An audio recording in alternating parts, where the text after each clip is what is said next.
Hello दोस्तों, welcome again to economic science academy. Myself Ganesh Kumawat. तो हम यूनियन बजट की बात कर रहे थे और यूनियन बजट में हमने कुछ इंट्रो से रिलेटेड इसके पार्ट है जो डिस्कस किए। आज हम इसका मेन जो फैक्चुअल पॉइंट है वो डिस्कस करेंगे, और फैक्चुअल पॉइंट जिसमें गवर्नमेंट ने एग्रीकल्चर सेक्टर को, कृषि क्षेत्र को एक इंजन निर्धारित किया है, हमारे विकास का इंजन निर्धारित किया है कि किस तरीके से कृषि क्षेत्र, जिसका अगर विकास तेजी से हुआ तो हम विकसित भारत 2047 की जर्नी को हम अचीव कर सकते हैं। तो इसको लेकर गवर्नमेंट ने कुछ एग्रीकल्चर सेक्टर के लिए कुछ प्रोविजंस किए, कुछ स्कीम्स लॉन्च की हैं, और कुछ एग्जिस्टिंग स्कीम्स को गवर्नमेंट ने एक्सटेंड किया है, तो उसको लेकर हम देखेंगे। तो सबसे पहले हम बात करते हैं कि अब बिल्कुल ब्रीफ के अंदर मैं बात करूंगा कि एग्रीकल्चर सेक्टर के लिए, कृषि क्षेत्र के लिए सरकार ने एक स्कीम लॉन्च की है ताकि एग्रीकल्चर प्रोडक्टिविटी के साथ साथ में एग्रीकल्चर की ग्रोथ बढ़ सके। तो सरकार ने उसके लिए एक स्कीम लॉन्च की है। उस स्कीम का नाम है सरकार है जो बजट के अंदर ये घोषणा मात्र होती है, लेकिन इसका जो ब्लूप्रिंट है, या कहे कि ये स्कीम का इम्प्लीमेंटेशन है, वो बाद में शुरू होता है।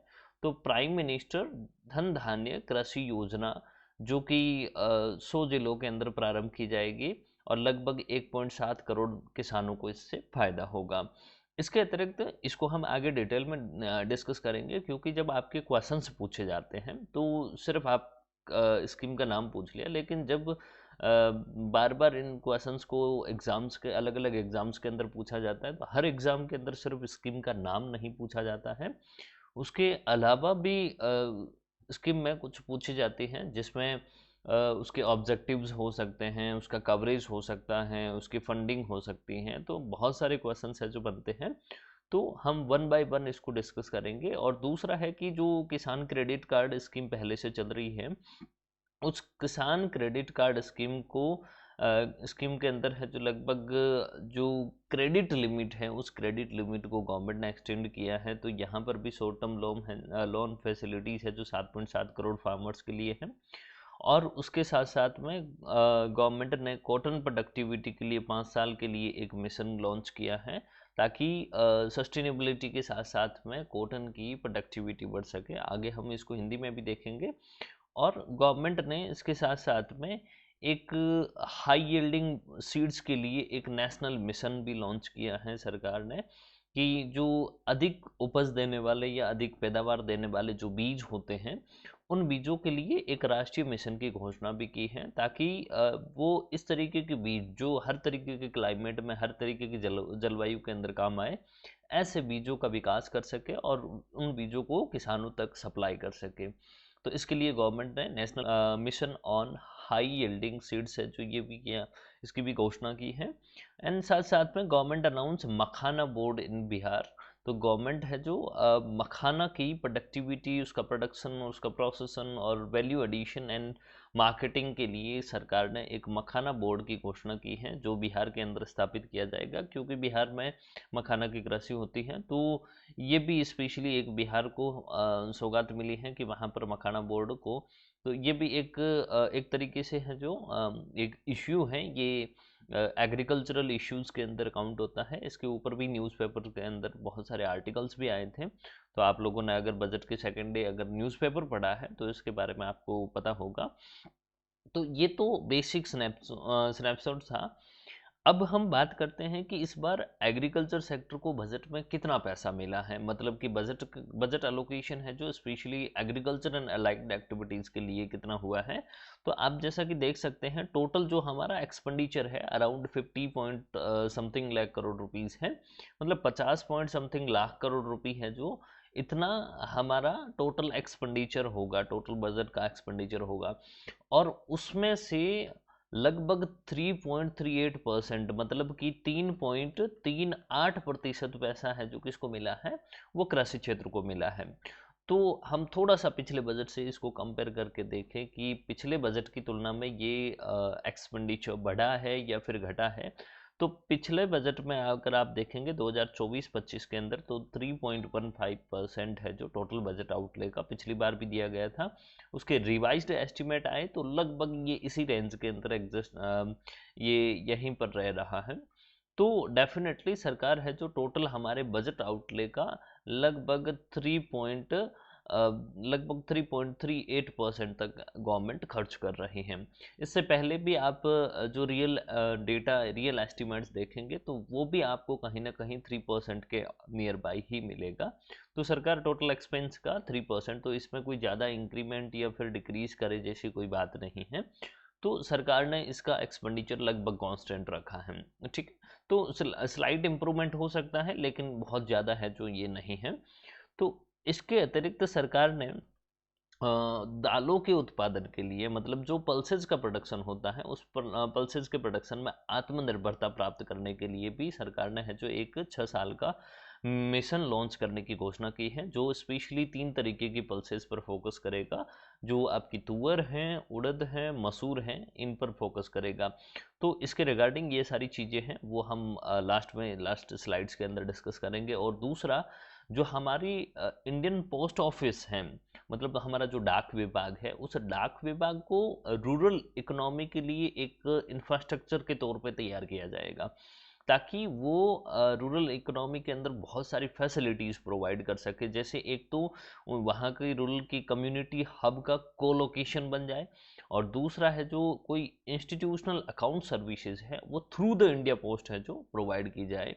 और direct benefit transfer, cash out, EMI pickup, credit services to micro enterprises, insurance on assisted digital services, ये सारी सर्विसेज प्रोवाइड करने के लिए सेंट्रल गवर्नमेंट की घोषणा के अकॉर्डिंग सरकार चाह रही है कि सारी ये सर्विसेज हैं जो थ्रू द इंडिया पोस्ट है जो वो प्रोवाइड करे, किसानों तक पहुंच बनाए। तो इसके लिए इंडिया पोस्ट को किसान और सरकार के बीच में एक स्ट्रॉन्ग कड़ी, एक मजबूत कड़ी के तौर पे है जो इसको विकसित करने की बात कही गई है। तो हम इसको भी आगे देखेंगे, डिस्कस करेंगे।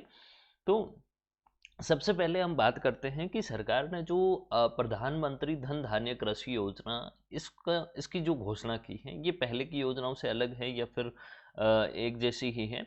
तो ऐसी कई योजनाएं हैं जो कृषि क्षेत्र के अंदर उत्पादकता बढ़ाने के लिए, मतलब एग्रीकल्चर सेक्टर के अंदर स्पेशली सबसे ज़्यादा बड़ी प्रॉब्लम रहती है कि जो हमारी एग्रीकल्चर प्रोडक्टिविटी है वो प्रोडक्टिविटी नहीं बढ़ पाती। तो सरकार प्रोडक्टिविटी को बढ़ाने के लिए और उसके साथ साथ में इरिगेशन फैसिलिटी, ये भी एक तरीके से समस्या है कि हर फार्म के लिए इरिगेशन फैसिलिटी अवेलेबल नहीं है।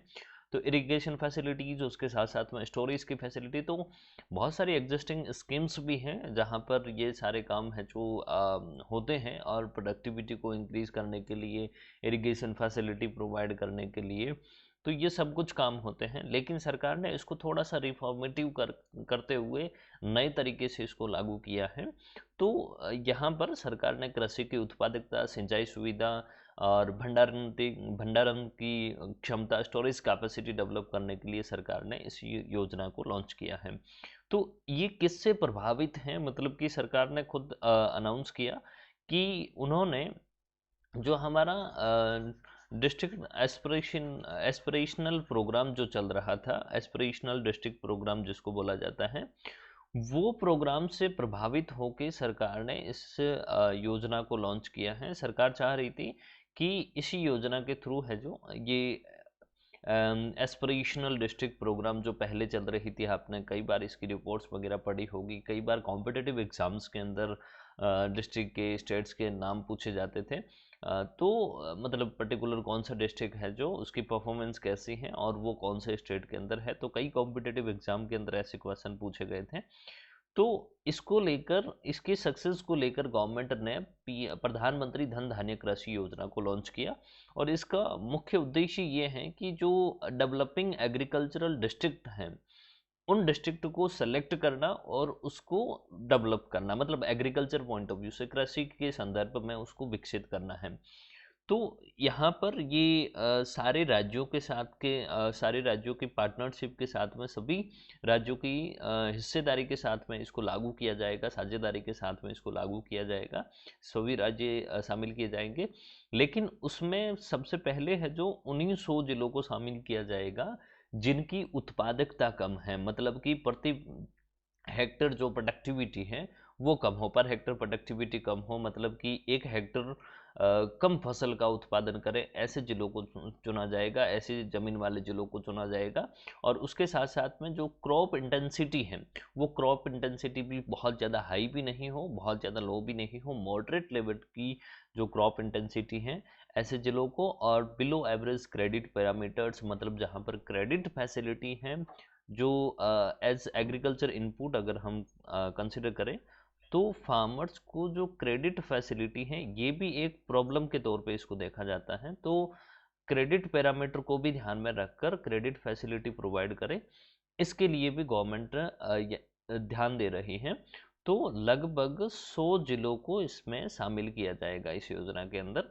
तो यहाँ पर हिंदी में भी आप देख सकते हैं कि लगभग आकांक्षी जिला कार्यक्रम इससे प्रभावित होकर, इससे प्रेरित होकर इस योजना को लॉन्च किया गया है। और इसमें सभी राज्यों की भागीदारी होगी और ऐसे 100 जिलों को चुना जाएगा जिनकी उत्पादकता कम है, जिनकी फसल सघनता है जो बहुत मध्यम प्रकार की, मतलब बहुत ज़्यादा फसल है जो वहाँ पर उगाई नहीं जाती है और बहुत कम भी नहीं उगाई जाती है, तो उसकी इंटेंसिटी है जो लगभग मध्यम प्रकार की है।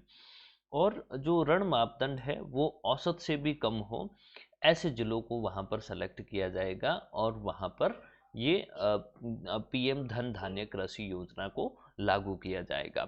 लेकिन अब इस योजना के अंदर क्या है ऐसा, तो इसके कुछ ऑब्जेक्टिव्स हैं, इसके कुछ उद्देश्य हैं, उद्देश्य निर्धारित किए गए हैं। उन ऑब्जेक्टिव्स को अगर हम देखें तो सबसे पहले इन्होंने, मतलब मुख्य रूप से अगर हम बात करें तो इस योजना को कृषि की एक आधारभूत योजना बोल सकते हैं, क्योंकि ये कृषि के आधारभूत ढांचे का विकास करने के लिए इसको लागू किया गया है।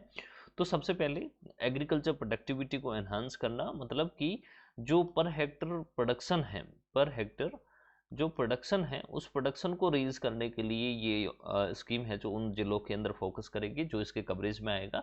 तो सबसे पहले कृषि उत्पादकता को बढ़ाना। दूसरा है crop diversification. Crop diversification that means एक ही फार्म के अंदर है जो अलग अलग टाइप की क्रॉप्स को लगाना। तो यहाँ पर क्रॉप को डाइवर्सिफाई, मतलब बहुत सारे किसान हैं जो मार्केट सिग्नल्स के अकॉर्डिंग, मतलब जो बाजार की ओर संकेत करता है, जैसे मान लीजिए इस साल बाजार में किसी एक फसल की कीमत बहुत अधिक रहती है तो किसान क्या करेंगे कि अगले साल उसी फसल का उत्पादन अधिक करेंगे।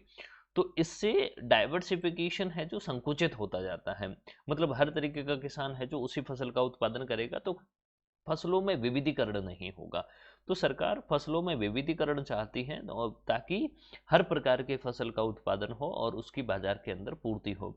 और उसके साथ साथ में सस्टेनेबल एग्रीकल्चर प्रैक्टिसेस, सरकार उसके साथ साथ में इस योजना के तहत ऐसी एग्रीकल्चरल टेक्निक्स को भी अडॉप्ट करने के बारे में बता रही है जो एक तरीके से सस्टेनेबल हो, मतलब वो किसी न किसी तरीके से कृषि क्षेत्र को या एग्रीकल्चर फर्टिलिटी को हानि नहीं पहुंचाए, वो सस्टेनेबल और एक इको फ्रेंडली टेक्निक्स को अडॉप्ट करने। तो आपने यहाँ पर है जो बहुत सारी स्कीम्स है जो ऑर्गेनिक फार्मिंग से रिलेटेड हैं, तो उसके बारे में भी सुना होगा। तो सस्टेनेबल एग्रीकल्चर प्रैक्टिसेस को यूज़ करते हैं जिसमें किसान है जो कम कॉस्ट से अच्छा प्रोडक्शन कर सके और उसके साथ साथ फर्टिलिटी भी लूज नहीं हो। तो इसलिए ये सस्टेनेबल एग्रीकल्चर प्रैक्टिसेस को अडॉप्ट करने का भी उद्देश्य है, मतलब एक टिकाऊ कृषि पद्धतियों को का उपयोग किया जाएगा जिससे कि कृषि की उत्पादकता के साथ साथ में फसलों का विविधीकरण भी बढ़ेगा। और दूसरा है कि कृषि की उर्वरकता, मतलब खेतों की जो उर्वरकता है उस पर भी किसी तरीके का नकारात्मक प्रभाव नहीं पड़ेगा। और सरकार ने इसके अलावा जो फसल पक जाती है तो उस पकने के बाद में फसल को स्टोर करने की समस्या आती है किसानों के सामने, तो फार्मर्स के लिए गवर्नमेंट ने post harvest storage facility provide करने के लिए at panchayat and block level पर, मतलब कि वो पंचायत लेवल के साथ साथ में ब्लॉक लेवल पर भी एक भंडारण की क्षमता प्रोवाइड करेगी, भंडारण की सुविधा है जो प्रोवाइड करेगी। तो पंचायत और ब्लॉक स्तर पर कटाई के बाद में जो भंडारण की क्षमता है वो देने के लिए भी सरकार ने है जो इस योजना के अंदर घोषणा की है, ये भी इस योजना का उद्देश्य है। इसके साथ साथ इरिगेशन फैसिलिटी प्रोवाइड करना, सिंचाई के लिए जो भी साधन है वो साधन प्रोवाइड करना भी गवर्नमेंट का इस योजना के अंदर उद्देश्य है। और उसके साथ साथ में कहीं पर जो पहले से ही सिंचाई की सुविधा उपलब्ध है उसमें सुधार करना, ठीक है। और उसके साथ साथ में लॉन्ग टर्म और short term credit facility provide करवाना, ये भी इस योजना का उद्देश्य है। तो दीर्घकालीन या और अल्पकालीन ऋण की सुविधा है जो उपलब्ध करवाई जाए, ऋण किसानों को उपलब्ध करवाया जाए, जिससे कि किसान है जो बिना किसी हर्डल्स के, बिना किसी बाधाओं के सुगम उत्पादन कर सके। तो इसलिए इस कार्यक्रम के अंतर्गत लगभग 1.7 किसानों को बेनिफिटेड किया जाएगा, 1.7 करोड़ किसानों को सीधा फायदा दिया जाएगा।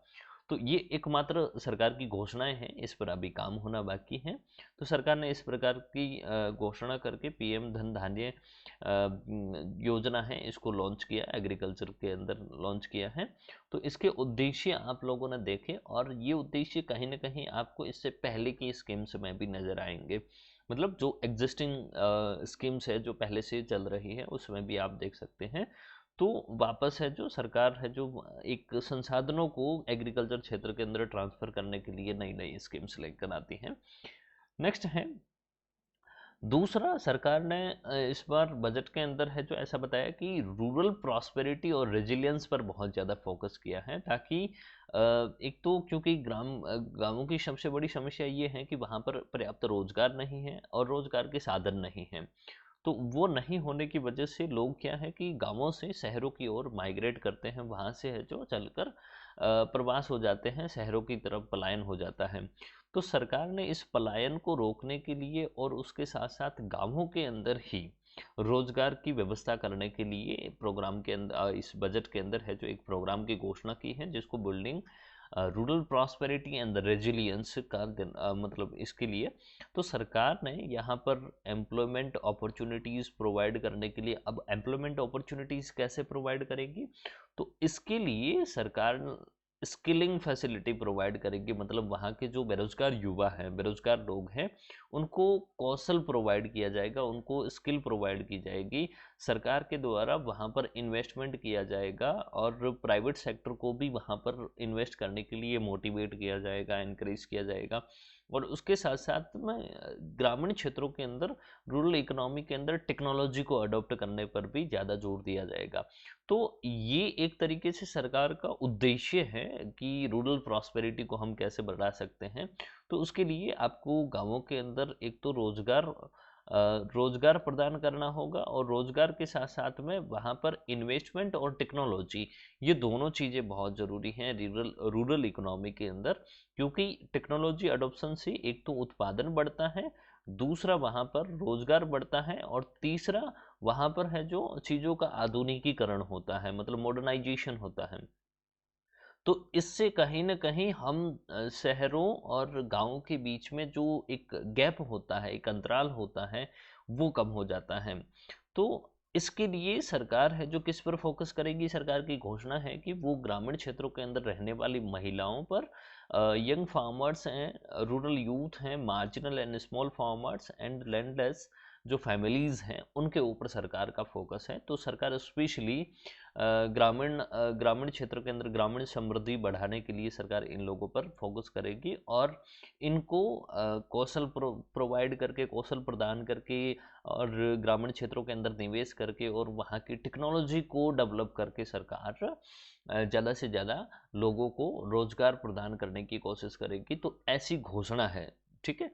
मैं किसी भी तरीके से क्लेम नहीं कर रहा हूँ, ऐसी घोषणा है जो बजट के अंदर बताया गया है। मैं सिर्फ और सिर्फ एजुकेशनल पॉइंट ऑफ व्यू से आपके सामने रख रहा हूँ, ताकि ये, क्योंकि बजट हर कोई डिस्कस कर रहा है, आपने बहुत जगह देखा होगा डिस्कस कर रहे हैं, मार्केट के अंदर बुकलेट भी आती हैं, लेकिन हम डिटेल में बजट को डिस्कस करते हैं, क्योंकि ये सिर्फ है जो आपके एक बहुत सारे लोगों के लिए एक फैक्चुअल इन्फॉर्मेशन हो सकती है, लेकिन बहुत सारे लोगों के लिए ये एक तरीके से एक एकेडमिक पार्ट है, मतलब लोग वहाँ से पढ़ के, वहाँ से राइटिंग स्किल सीख के और इस पॉइंट्स को याद करके लोग हैं जो मेंस लिखते हैं, बहुत सारे डिस्क्रिप्टिव एग्ज़ाम्स होते हैं उनको लिखते हैं, तो उसके लिए ये चीज़ें ज़रूरी होती हैं।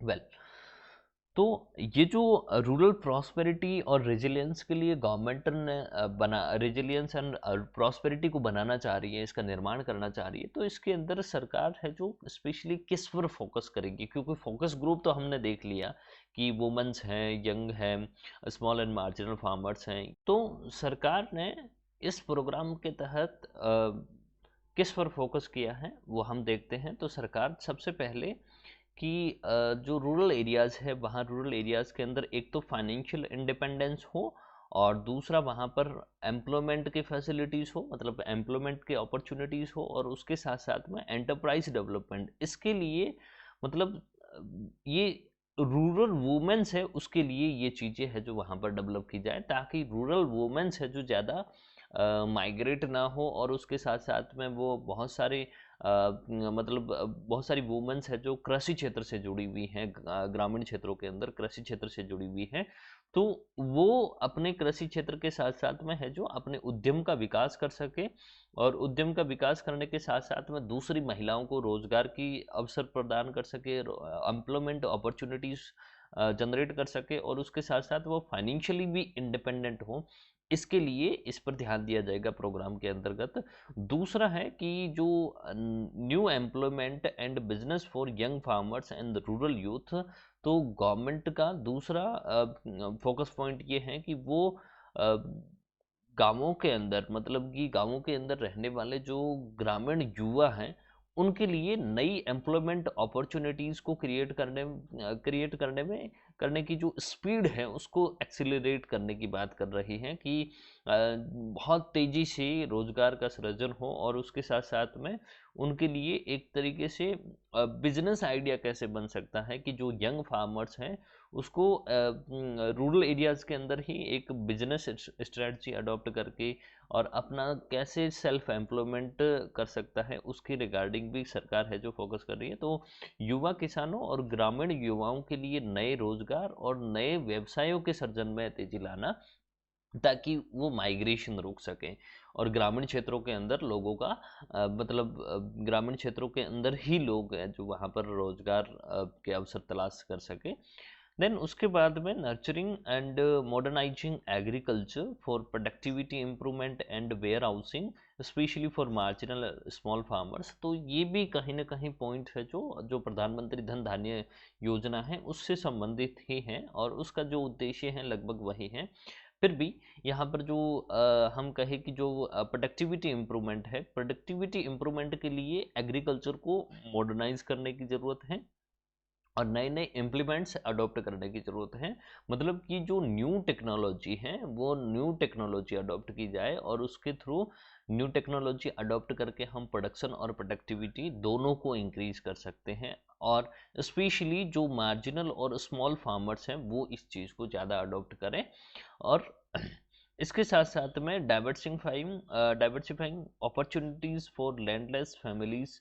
तो जो जिन ऐसी फैमिली जिनके पास में अपनी ज़मीन नहीं है, ऐसे लोगों के लिए एक एम्प्लॉयमेंट अपॉर्चुनिटीज़ पैदा करना, और उस वो भी डाइवर्सिफाई तरीके से, मतलब कि अलग अलग एम्प्लॉयमेंट अपॉर्चुनिटीज़ उनके लिए पैदा करना, जिससे कि उन मतलब ज़मीन छोड़कर वो दूसरी एम्प्लॉयमेंट अपॉर्चुनिटीज़ को चूज़ करे और वहाँ पर काम करके अपना सर्वाइवल करे। तो गवर्नमेंट इस तरीके से है जो इस प्रोग्राम के अंदर फोकस करेगी, जिससे कि रूरल प्रॉस्पेरिटी का डेवलपमेंट हो, रूरल प्रॉस्पेरिटी है जो बिल्ड हो।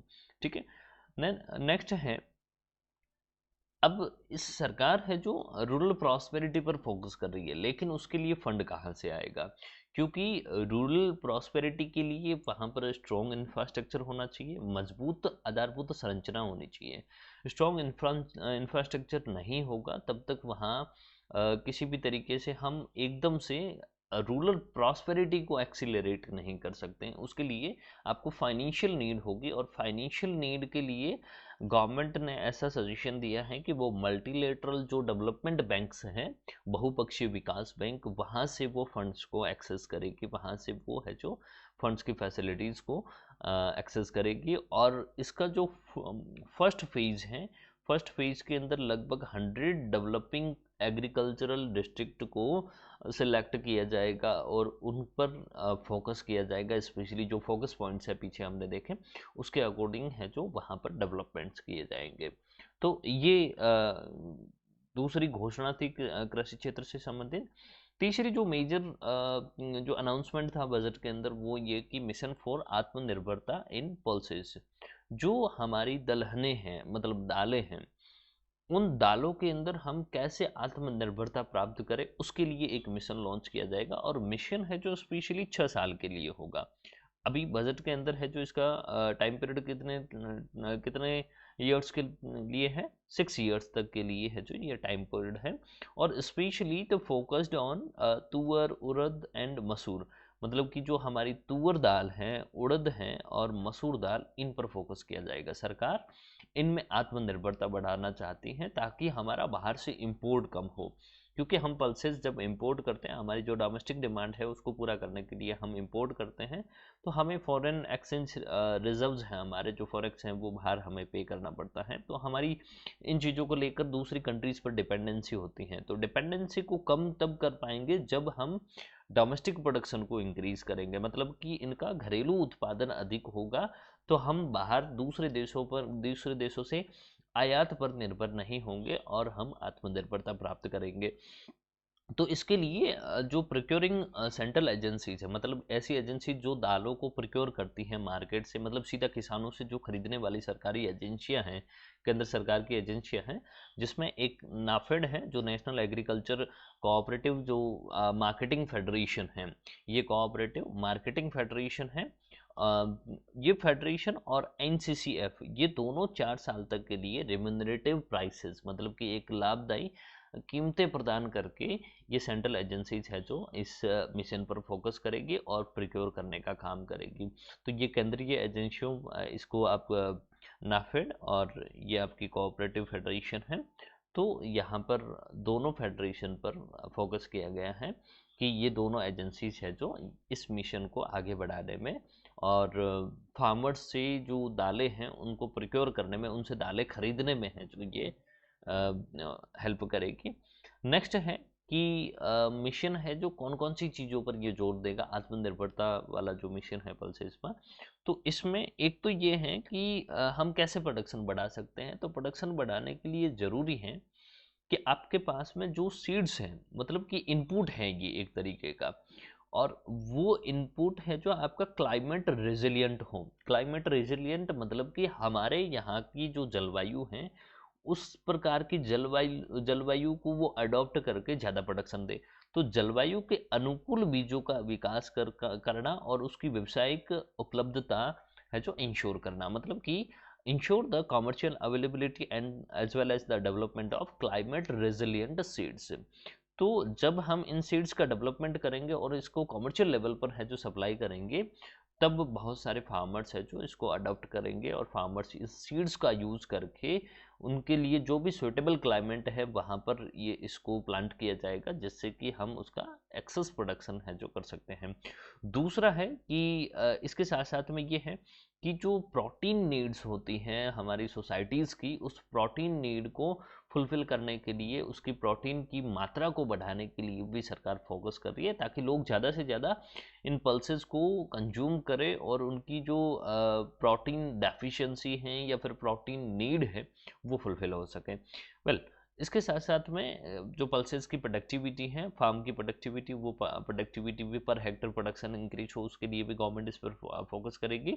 और जो इनकी दालों का प्रोडक्शन होने के बाद में उसकी जो स्टोरेज फैसिलिटी है, वो स्टोरेज फैसिलिटी और उसके साथ साथ मैनेजमेंट, ताकि एक तरीके से मिसमैनेज होता है तो वो कहीं ना कहीं मार्केट के अंदर पल्सेस की सप्लाई को अफेक्ट करता है।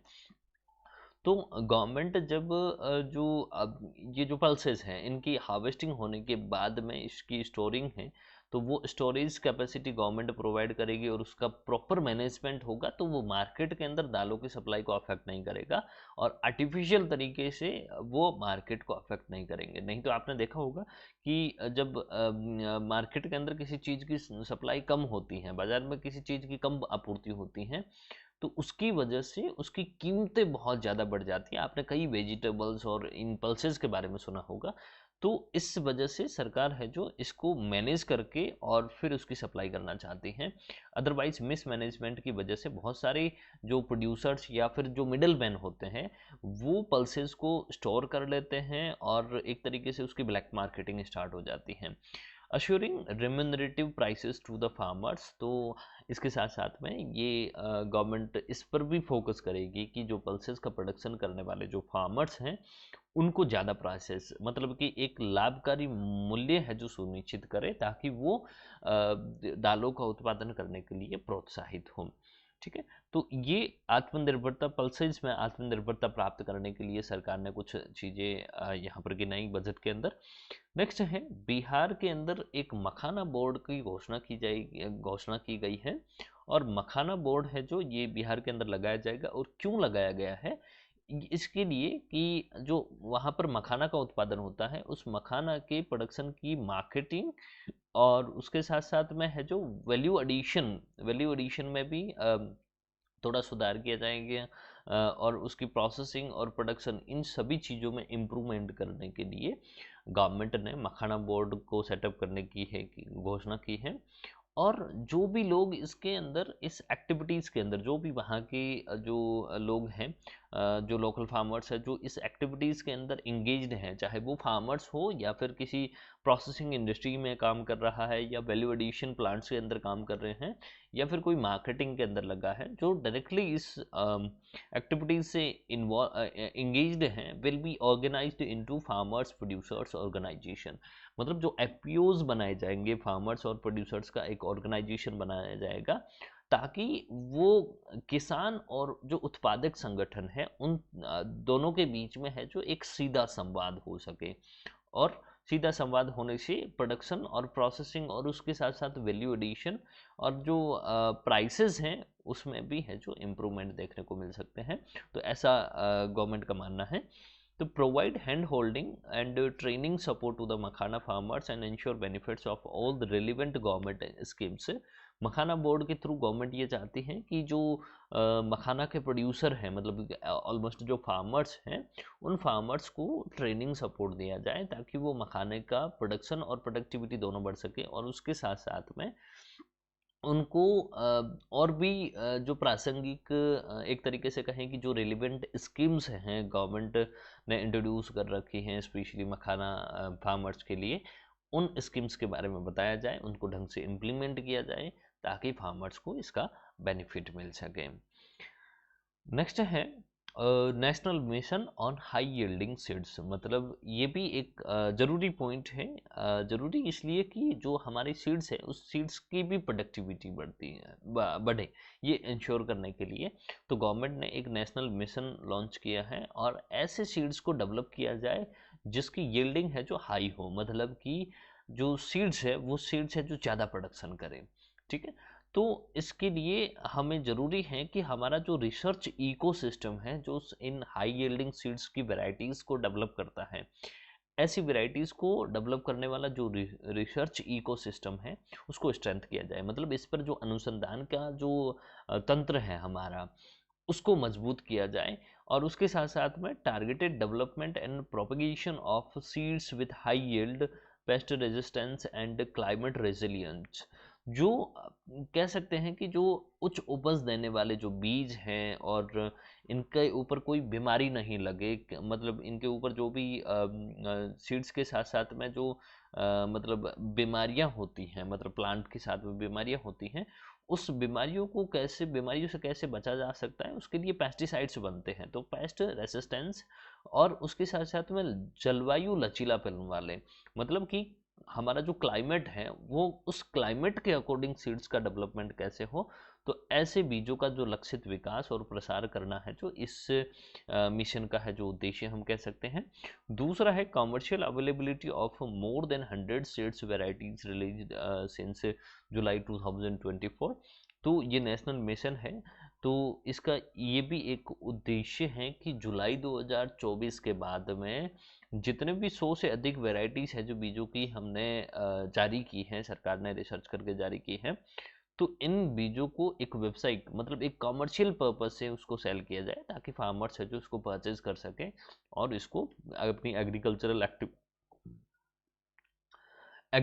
एक्टिविटीज़ के अंदर अडोप्ट कर सके। नेक्स्ट पॉइंट है, थोड़ा सा लेक्चर बहुत बड़ा हो रहा है, लेकिन ये सारी चीज़ें हैं जो आपके लिए बहुत ज़्यादा इम्पोर्टेंट है। हर एग्ज़ाम के अंदर सिर्फ और सिर्फ है जो इसका नाम नहीं पूछा जाता है, इसके ऑब्जेक्टिव्स भी पूछे जाते हैं, क्योंकि जैसे जैसे कंपटीशन बढ़ता जाता है वैसे वैसे है जो क्वेश्चंस की टफनेस और डीपनेस भी बढ़ती जाती है। तो आप ये चीज़ भी ध्यान रखें। हर चीज़ में हम बहुत शॉर्टकट ढूंढते हैं कि हमें चीज़ें ऊपर ऊपर से पूछ ली जाए और ऊपर ऊपर से मटेरियल मिल जाए ताकि हम वो कर सकें, लेकिन अल्टीमेटली आप जॉब लगने के बाद में या जॉब से पहले प्रिपरेशन करते हैं, तो सॉलिड प्रिपरेशन के लिए चीज़ें आपको बहुत बेहतर ढंग से पता होनी चाहिए। नेक्स्ट है जो गवर्नमेंट ने मछली पालन के लिए या मत्स्य पालन के लिए फिशरीज़ के लिए है जो गवर्नमेंट ने कुछ प्रोविजंस किए हैं, तो इसको हम जितना गवर्नमेंट ने इसमें बताया है हम उसी पर फोकस करेंगे। तो हमारा जो फिश प्रोडक्शन और एक्वाकल्चर, जो aquaculture that is related to the fishing, मतलब कि एक तरीके से मछली पालने वाला जो जैसे जैसे हॉर्टिकल्चर हॉर्टिकल्चर बोलते हैं, तो मछली पालन करने वाला जो व्यवसाय है उसको हम एक्वाकल्चर बोलते हैं, ठीक। तो फिश प्रोडक्शन और एक्वाकल्चर के अंदर इंडिया की कौन सी रैंक है? सेकंड रैंक है। और हमारा जो सी फूड एक्सपोर्ट्स हैं, सी फूड हम टोटल जो एक्सपोर्ट करते हैं according to the government budget के अकॉर्डिंग मैं बता रहा हूँ, तो 60,000 करोड़ रुपीज़ का है जो बजट में बताया गया है ऐसा। बट यहाँ पर है जो हम इसका जब प्रावधान देखते हैं तो ये थोड़ा सा आप देख लेना इसको हिंदी में, प्रावधान कि बजट के अंदर इस फिशरीज के लिए या मत्स्य पालन के लिए क्या प्रावधान किया गया है। तो यहाँ पर जो स्पेशली गवर्नमेंट है जो एक फ्रेमवर्क तैयार करेगी for sustainable harnessing of fisheries from जो Indian exclusive economic zone and high seas हैं, वहाँ से एक फ्रेमवर्क तैयार करेगी with a special focus on Andaman Nicobar and Lakshadweep island. तो एक विशेष प्रकार का हम कहें कि विशेष आर्थिक क्षेत्र, भारतीय विशेष आर्थिक क्षेत्र और उच्च समुद्र से मत्स्य पालन के सतत दोहन के लिए रूपरेखा तैयार की जाएगी, ताकि वहाँ पर सफिशिएंट फिश का प्रोडक्शन भी होता रहे और एक्सपोर्ट करने के लिए भी हमें वहाँ पर सी फूड की अवेलेबिलिटी भी इंश्योर हो। तो इसके लिए गवर्नमेंट है जो एक सस्टेनेबल तरीके से वहाँ पर है जो एक्वाकल्चर किस तरीके से हैं इस पर भी फोकस कर रही हैं। नेक्स्ट है जो कॉटन प्रोडक्टिविटी है, कॉटन प्रोडक्टिविटी को इंक्रीज करने के लिए गवर्नमेंट ने मिशन लॉन्च किया है, और ये मिशन है जो ये भी 5 इयर्स तक के लिए है। और इसका मुख्य उद्देश्य क्या है? मुख्य उद्देश्य ये है कि ये पहले तो facilitate significant improvement in productivity. आपने देखा जितनी भी गवर्नमेंट ने एग्रीकल्चर से रिलेटेड जो स्कीम्स को अनाउंस किया है उसमें प्रोडक्टिविटी यहाँ पर है जो एक की वर्ड के तौर पर है। हर कहीं ना कहीं वो सीधा डायरेक्टली है जो उसकी प्रोडक्टिविटी को टारगेट कर रहा है। तो improvement in productivity and sustainability of cotton farming and promote extra long staple cotton varieties. तो यहाँ पर सरकार ने है जो कॉटन की फार्मिंग में तो यहाँ ये जो आप वर्ड सुन रहे हैं, ये आज के टाइम में सस्टेनेबिलिटी वर्ड है जो हर कहीं पर बहुत ज़्यादा इम्पोर्टेंट हो चुका है। मतलब कि आप देख सकते हैं यहाँ पर इसका कपास की खेती की उत्पादकता और स्थिरता में महत्वपूर्ण सुधार लाने के लिए। तो यहाँ कहीं ना कहीं मैं ये कहूँगा कि हिंदी में है जो इसको सततता बोलते हैं, ठीक है, ये भी बोल सकते हैं आप। तो इसको सस्टेनेबिलिटी को मेंटेन करने के साथ साथ में प्रोडक्टिविटी को कैसे बढ़ाया जाए फिशिंग के अंदर, तो उस पर भी फोकस किया गया। उसके साथ साथ इसकी जो अलग अलग वेराइटीज़ है, जैसे एक्स्ट्रा लॉन्ग स्टेपल वेराइटीज़ हैं, मतलब जो लंबे स्टेपल कपास आते हैं, उनकी वेराइटीज़ को बढ़ावा देने के लिए भी सरकार ने है जो इस कॉटन प्रोडक्टिविटी के मिशन को लॉन्च किया है, ठीक है। तो इसके अतिरिक्त सरकार ने कुछ और मेजर पॉइंट्स पर काम किया है, तो मैं वो बता दूं आपको। ये केसीसी स्कीम के बारे में पता ही होगा, इसका पूरा नाम है किसान क्रेडिट कार्ड स्कीम है, जो लगभग 1998 के अंदर स्टार्ट हुई थी। तो ये किसान क्रेडिट कार्ड है, इसमें जो लोन की फैसिलिटी थी या लिमिट थी, जिसमें किसान को 3 लाख रुपए दिए जाते थे, अब ये किसान को है जो लिमिट इंक्रीज करके 5 लाख रुपए तक का है जो क्रेडिट फैसिलिटी अवेलेबल करवाई जाएगी। और सरकार ने यूरिया प्रोडक्शन के लिए भी कुछ जो प्लांट्स थे उनको रीओपन किया है, जैसा कि बजट में बताया गया है। और आसाम के अंदर नारूप नामक एक जगह पर एक यूरिया प्लांट स्थापित किया जाएगा, जिसकी कैपेसिटी है जो 12.7 लाख टन है जो होगी।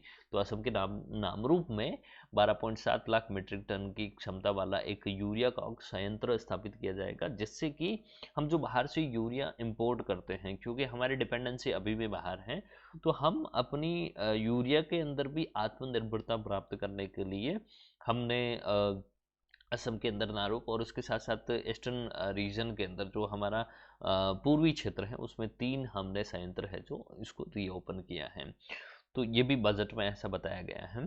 तो ये आपका कृषि क्षेत्र से संबंधित जो बजट के अंदर पोर्शन था, वो मैंने बहुत डिटेल में करवाया है। आपको बहुत सारी जगह है जो इसको शॉर्ट के अंदर दिया गया है। अगर आप इच्छुक हैं और आपको डिटेल में चीज़ें समझनी हैं, तो आप वीडियो को हमारे चैनल को सब्सक्राइब कर सकते हैं और इसको दूसरे लोगों के साथ में शेयर भी कर सकते हैं, जिससे कि जो लोग डिटेल में चीज़ें पढ़ना चाहते हैं, डिटेल में चीज़ें समझना चाहते हैं, उन तक ये चीज़ें पहुँचे। क्योंकि हम 1 मिनट में, 30 सेकंड में, 5 मिनट में, 10 मिनट में चीज़ें हैं जो पूरी कवर अप नहीं कर सकते। तो मैं थोड़ा सा इस बजट को लंबा ले रहा हूँ ताकि चीज़ें हैं जो हमें डिटेल में समझ में आ सकें। Thank you so much.